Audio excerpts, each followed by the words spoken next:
Ndabaramukije mwese bakunzi bacu ndabahaye ikaze muri aya makuru ategekanye ikirere cyo kuri uyu w'Imana ni kwigenekerezo rya 29 ntwarante umwaka wa 2026 mu gatondo hitezwe ko hazokwaka izuba arimo n'ibicu bike bike ahatari hake mu gihugu cacu kiretse mu Rumonge hamwe n'Imakamba aho ni mu ntara ya Burunga ahitezwe ko hazogwa y'imvura hongere hacemwo hakizuba azoba hakanye gusumba handi azoba ari Igitega mu ntara ya Gitega hamwe n'Ibururi mu ntara ya Burunga aho ipimo by'ubushuhe vyaho bizaba bigera kuri dogere Celsius 12. Ku muhingamo naho hakaba hitezwe ko hazogwa imvura hongere hacemwo hake izuba mu Cibitoke Ibubanza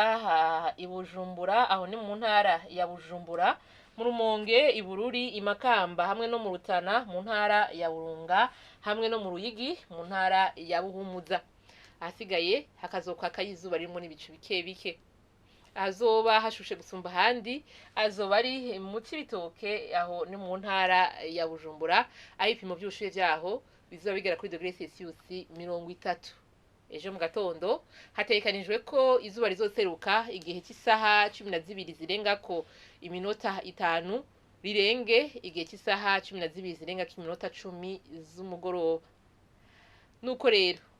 ni hana makuru ategekanye ikirere cyo kuri uyu w'Imana garukiye mwakoze mwese kuyakurikira naho butaha.